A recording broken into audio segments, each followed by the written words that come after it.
Olá, boa tarde. Todos os meses, a Justiça do Trabalho recebe, em média, quase 7.000 ações por assédio moral ou sexual.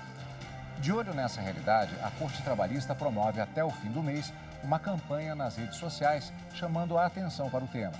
A iniciativa ajuda os trabalhadores a identificarem situações de diferentes tipos de assédio no ambiente corporativo. Eu sou Carlos Eduardo Cunha e a campanha É Assédio do TST é um dos destaques do dia. Vamos aos demais. O plenário virtual do Supremo Tribunal Federal julga se é legal a cobrança de pedágio no trecho da BR-101 que corta bairros do município de Palhoça, em Santa Catarina. O Superior Tribunal de Justiça concede liminar em habeas corpus para uma mãe que cumpria prisão preventiva acompanhada pelo filho de apenas 47 dias de vida. E ainda, classes processuais. Na série de reportagens produzida pelo STJ, vamos falar hoje sobre recurso especial.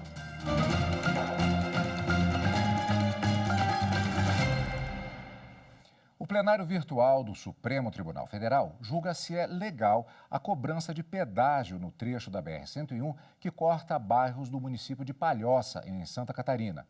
O caso é de repercussão geral, ou seja, a decisão vai valer para todos os processos semelhantes em tramitação na Justiça. A repórter Viviane Novaes traz os detalhes. O motivo da polêmica é este pedágio da BR-101 em Palhoça, Santa Catarina. Um grupo de moradores entrou na Justiça com uma ação popular pedindo isenção da tarifa para quem vive na região. Como o pedido foi negado 2 vezes em instâncias da Justiça, o Ministério Público Federal recorreu no Supremo. Para o relator do caso, o ministro Alexandre de Moraes, a cobrança do pedágio é legal. O ministro lembrou uma ação que já foi julgada pelo STF. Nela, todos os ministros invalidaram uma lei catarinense que isentou o pagamento de pedágio para os veículos emplacados nos municípios onde estão as praças de cobrança tanto da BR-101 quanto da BR-116. Alexandre de Moraes propôs a seguinte tese de repercussão geral. A cobrança de pedágio em trecho de rodovia situado em área urbana é compatível com a Constituição Federal, inclusive quanto àqueles domiciliados no município em que localizada a praça de cobrança, e independe da disponibilização aos usuários de via alternativa gratuita. Mas o ministro Luiz Roberto Barroso divergiu do relator. Segundo o ministro, o que se discute é se existe afronta ao direito fundamental à liberdade de ir e vir, diante da alegação de que pagar o pedágio da rodovia concedida seria a única maneira de deslocamento de um ponto a outro dentro do mesmo município. Barroso propôs uma outra tese de repercussão geral. A existência de via alternativa gratuita não é um pressuposto para a cobrança de pedágio. Estando, contudo, a praça de pedágio localizada em um ponto que impeça a circulação ordinária dentro do município, surge o dever de implantação de medidas a serem avaliadas pelo poder concedente, no caso concreto, que mitiguem o ônus para as pessoas impactadas, como a criação de via alternativa, a isenção para carros emplacados na localidade ou a implantação de sistema free flow. O Free Flow é o sistema automático de pagamento de pedágio. A maioria dos 11 ministros da Corte ainda vai votar. O prazo vai até o dia 7 de agosto, se nenhum ministro pedir vista ou destaque. O plenário do Supremo Tribunal Federal decidiu que é válida a forma de pagamento dos plantões aos policiais civis de Pernambuco, estipulada pelo programa Jornada Extra de Segurança. Mais informações com a repórter Daniela Ramalho. A Confederação Brasileira de Trabalhadores Policiais Civis, autora da ação, argumentou que o governo estadual exigia uma carga horária excessiva dos agentes sem a devida remuneração. Segundo a Constituição Federal, as horas extras devem ser pagas com um acréscimo mínimo de 50% sobre o valor da hora normal. O voto do ministro Luiz Roberto Barroso prevaleceu no julgamento. Ele observou que os plantões previstos nos decretos questionados não são considerados serviços extraordinários e, portanto, não exigem o adicional de 50%. Ele explicou que esses plantões são parte de um programa de adesão voluntária, no qual os policiais se comprometem a trabalhar em um período específico e recebem uma remuneração previamente acordada. Para o ministro, essa solução concilia, de um lado, a necessidade de contenção de gastos com o pessoal e o compromisso com a responsabilidade fiscal, e, de outro, o fortalecimento das ações de defesa e segurança. No julgamento, ficou vencido o entendimento da relatora ministra Carmen Lúcia, que foi acompanhada pelo ministro Dias Toffoli e pela presidente do STF, ministra Rosa Weber.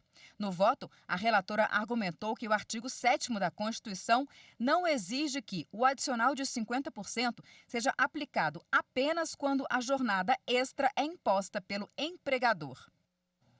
O vice-presidente do Superior Tribunal de Justiça, ministro Og Fernandes, manteve a prisão de um ex-policial condenado por matar uma pessoa e ferir 3 com arma de fogo. A repórter Kátia Gomes conta os detalhes. De acordo com o processo, o ex-policial militar estava dirigindo alcoolizado do litoral de São Paulo até a cidade paulista de Guarulhos, acompanhado do filho. Ao parar em um estabelecimento para comer, o ex-PM, sem nenhuma razão aparente, começou a disparar tiros contra as pessoas que passavam pelo local. Um idoso morreu e outras 3 pessoas ficaram feridas. Entre elas, o filho do ex-militar, que tentou impedi-lo de continuar disparando a arma e quase foi atingido por um tiro na cabeça. No primeiro júri, o ex-policial foi absolvido, mas o julgamento acabou anulado. No segundo, o Conselho de Sentença condenou o réu a 66 anos de prisão e o juiz determinou a execução provisória da pena de prisão. No habeas corpus com pedido de liminar, a defesa alegou que o réu poderia aguardar em liberdade o trânsito em julgado da ação. Ao indeferir o pedido, o ministro Og Fernandes, que está no exercício da presidência, observou não haver evidências de constrangimento ilegal que autorizariam a concessão da liminar. O ministro destacou ainda que a execução provisória da pena foi justificada pela violência com que os crimes foram cometidos e pela periculosidade demonstrada pelo ex-policial. Em outra decisão, o vice-presidente do Superior Tribunal de Justiça, ministro Og Fernandes, concedeu liminar em habeas corpus para uma mãe que cumpria prisão preventiva, acompanhada pelo filho de apenas 47 dias de vida. O repórter Rafael Porfírio com os detalhes desta decisão. De acordo com o processo, a grávida e uma outra mulher foram flagradas com itens subtraídos de um estabelecimento comercial, avaliados em cerca de R$2.000. Foi decretada a prisão preventiva de ambas e dias depois o bebê nasceu.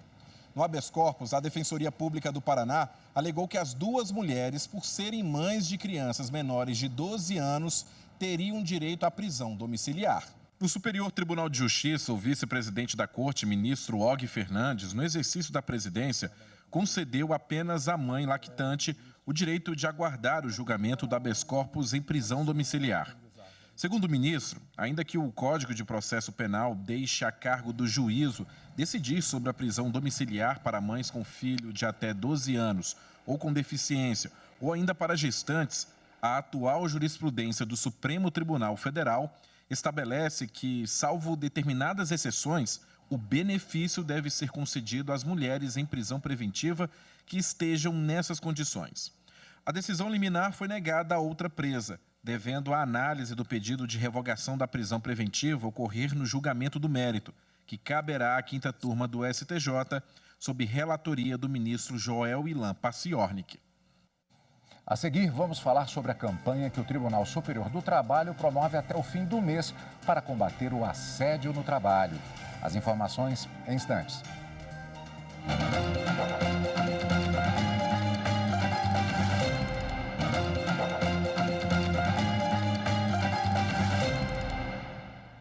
Todos os meses, a Justiça do Trabalho recebe, em média, quase 7.000 ações por assédio, moral ou sexual.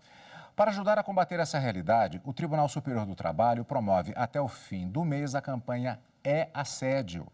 A repórter Evne Araújo preparou uma reportagem sobre a iniciativa. Vamos acompanhar.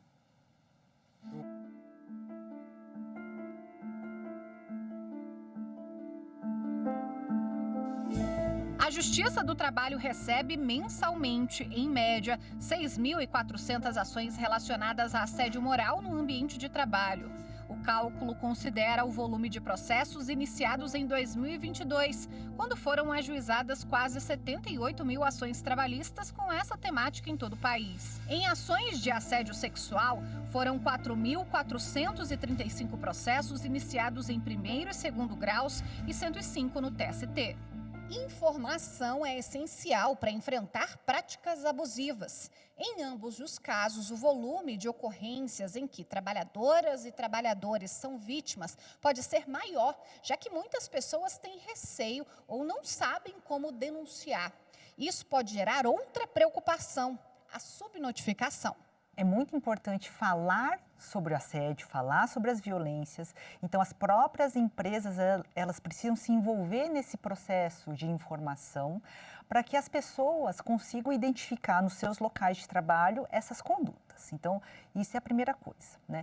Aí, a segunda coisa é assim, a pessoa percebe isso, aí vai levar a empresa, ela precisa ter essa confiabilidade lá. E, muitas vezes, durante o contrato de trabalho, ela não tem.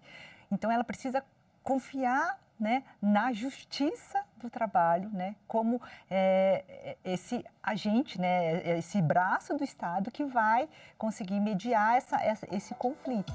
Por isso, o TST promove, ao longo deste mês, a campanha É Assédio, nos perfis do tribunal no Instagram, no Facebook e no Twitter.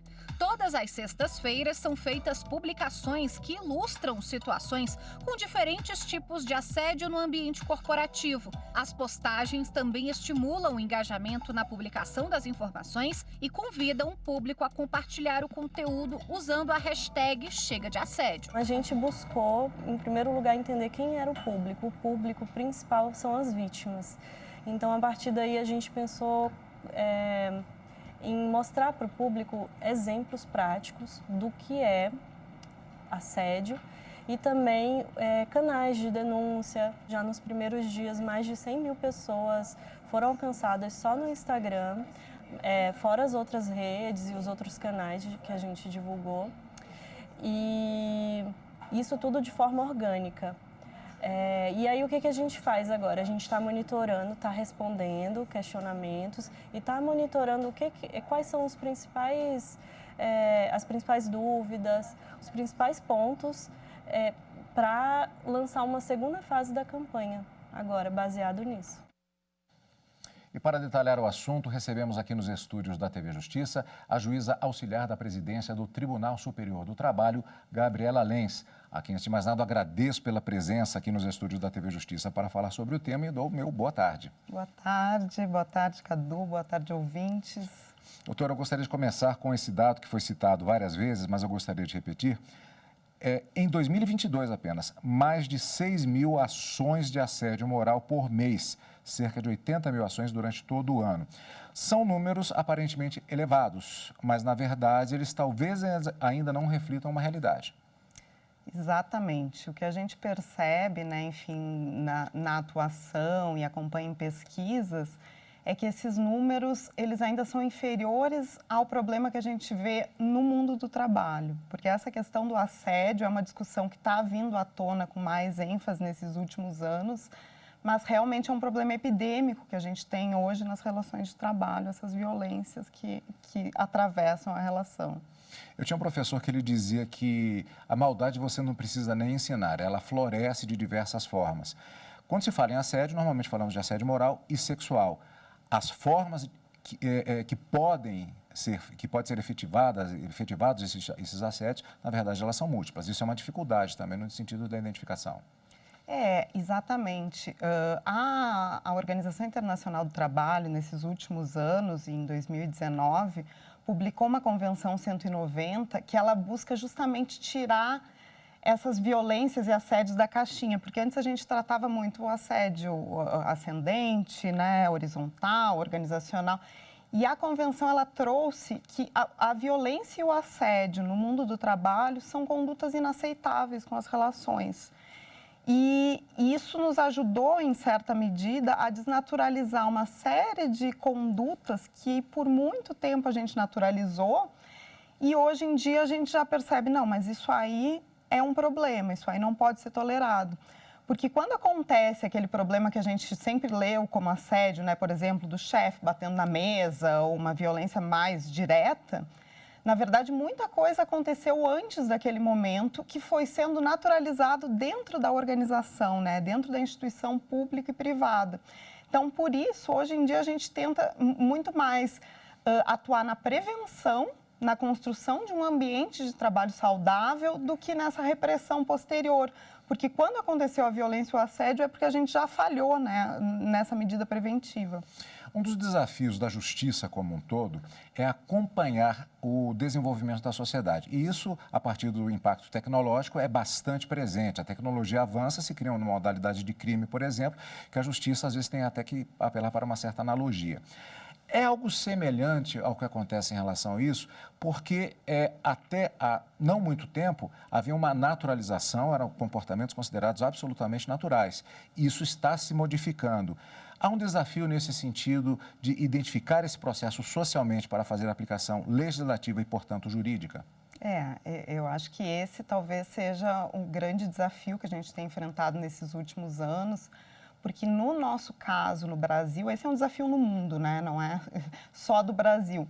Mas o Brasil, a gente tem esses quase 400 anos de escravidão. Então, as nossas relações de trabalho foram fundadas a partir daí. São relações extremamente violentas, que a gente naturaliza, como eu vinha dizendo, né? Uma série de agressões.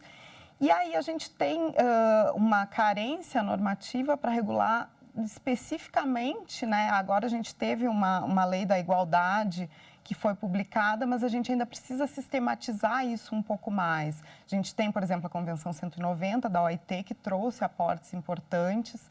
Tem a própria Resolução 351 do CNJ, que também busca regulamentar no âmbito do Poder Judiciário.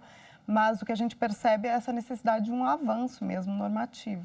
Do ponto de vista da atuação das instituições, sejam privadas ou do Estado, como está sendo visto, particularmente pelo Conselho Nacional de Justiça, as recomendações no sentido de que essas entidades trabalhem de maneira mais efetiva o combate ao assédio?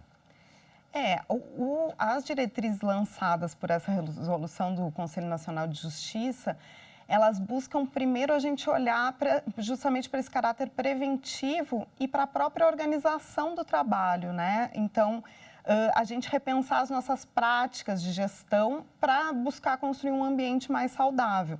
E essa preocupação do CNJ, ela tem se voltado os olhos muito também para dentro do próprio judiciário, né? Porque a gente está acostumado a julgar os processos, a gente da Justiça do Trabalho, né, analisa os casos dos empregadores, mas a gente ainda tinha muito pouco dessa discussão para dentro. Então, hoje a gente já tem comissões de enfrentamento ao assédio, começa a desenhar fluxos de acolhimento ali dentro, campanhas como essa que o TST, né, enfim, tá promovendo esse mês.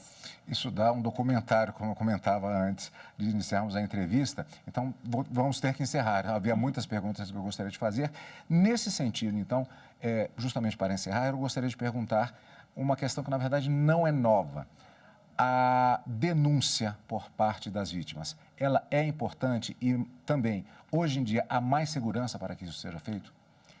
Bom, a denúncia é muito importante, inclusive para que a gente tenha esses dados, né? Mas aí a gente precisa que as próprias instituições tenham esse cuidado de ter canais visíveis de denúncia, né? E aí no próprio judiciário a gente também tem trabalhado isso. Então, que as pessoas saibam onde denunciar. E que também tem um desenho, um fluxo a partir dessa denúncia para que se dê uma resposta para aquela pessoa que denunciou. Porque isso é tão importante quanto a própria denúncia em si, né? Se entra uma denúncia e não tem a resposta, dificilmente vão entrar outras. Doutora, portas sempre abertas na TV Justiça para a abordagem desse tema, que tem que ser, como vimos, inclusive, em relação até às pesquisas que são feitas sobre isso, tem que ser constantemente abordado e esclarecido para a população e instituições. Muito obrigado pela participação. Obrigada, eu que agradeço. E a seguir, na reportagem de hoje sobre as classes processuais do Superior Tribunal de Justiça, vamos falar sobre o recurso especial. As informações em instantes.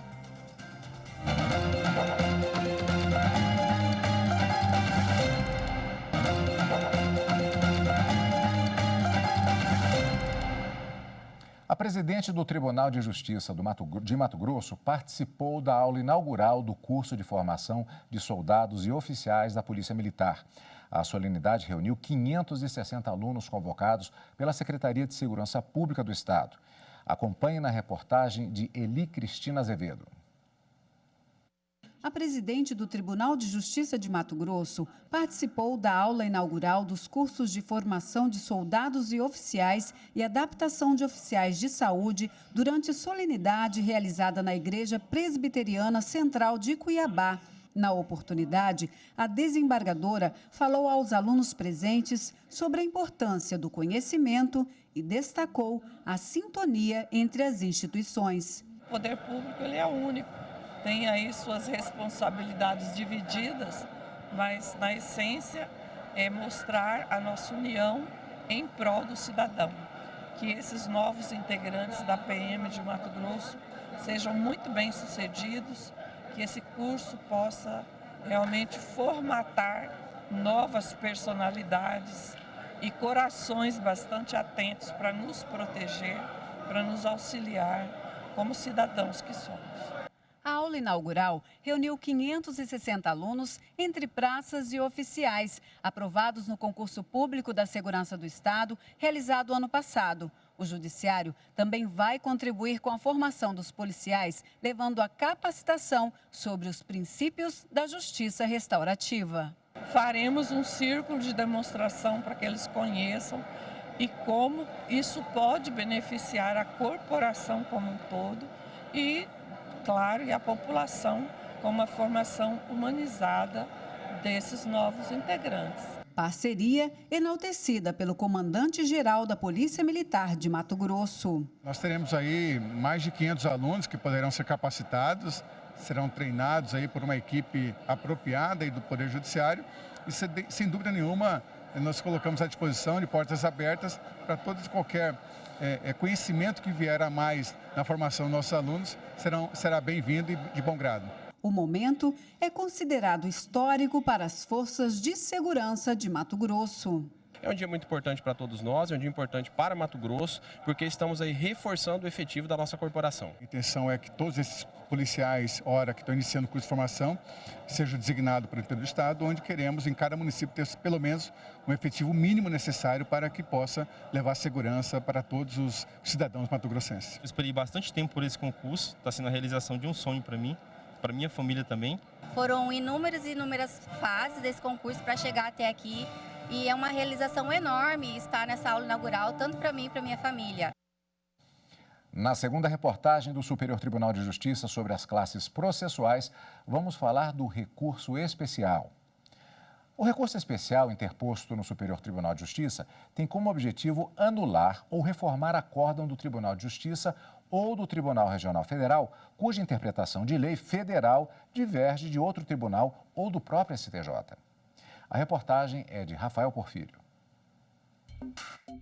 Anular ou reformar acórdão do Tribunal de Justiça ou do Tribunal Regional Federal, cuja interpretação de lei diverge de outro tribunal ou do próprio STJ. Esse é o objetivo do recurso especial interposto no Superior Tribunal de Justiça. A principal classe processual julgado no STJ é o recurso especial, o RESP, que é um meio recursal próprio para impugnar interpretações divergentes.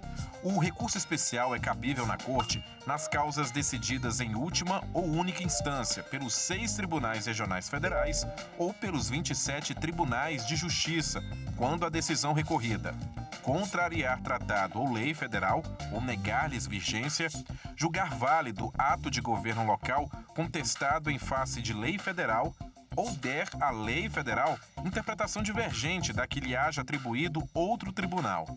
O recurso especial é regulamentado pelo Código de Processo Civil em seus artigos 1029 a 1035. O RESP não discute fatos e provas, discute a adequação da decisão judicial à norma. Esse tema já foi até discutido na súmula 7 do STJ. Eu não posso pedir para que o tribunal reexamine as provas. Isso eu não posso pedir para o STJ fazer. Mas as normas de direito probatório são normas. Sendo elas normas legais, eu posso entrar com recurso especial se alguma norma relativa ao direito probatório legal, né, federal, tivesse sido descumprido. Isso eu posso. Como condição para conhecimento desses recursos no STJ, é exigível que a matéria impugnada tenha sido pré-questionada. Isso quer dizer que o assunto tratado no recurso especial precisa ter sido impugnado no juiz ACOR, ou seja, no tribunal de origem. Além disso, é exigível o esgotamento das instâncias inferiores. O recurso especial é interposto perante o presidente ou vice-presidente do tribunal de origem, que fará o exame prévio de admissibilidade, ou seja, vai analisar se ele realmente poderá ser interposto. O prazo para interpor o recurso especial é de 15 dias. No STJ, o RESP é identificado como de direito público, privado ou penal. Superadas todas as análises de admissibilidade, o processo é enviado ao ministro relator para julgamento. Quando o recurso é conhecido, ele vai ser julgado no mérito. E daí, muito provavelmente, né, o STJ já vai ter decidido aquilo de uma forma ou de outra. E dependendo de como a jurisprudência do STJ esteja naquele momento, julgando aquela situação, ele pode ser provido ou improvido. Sendo provido, né, pode ser provido para determinar o retorno dos autos à origem para novo julgamento, ele pode ser provido para anular o acordo e proferir um novo julgamento, ou já aplicar o direito à espécie, né, o STJ já dá a solução jurídica para aquele caso, ou pode ser negado provimento, que daí vai manter a decisão proferida pelo Tribunal de Origem, pelo acordo do Tribunal de Origem, mas pelo mérito e não pela admissibilidade.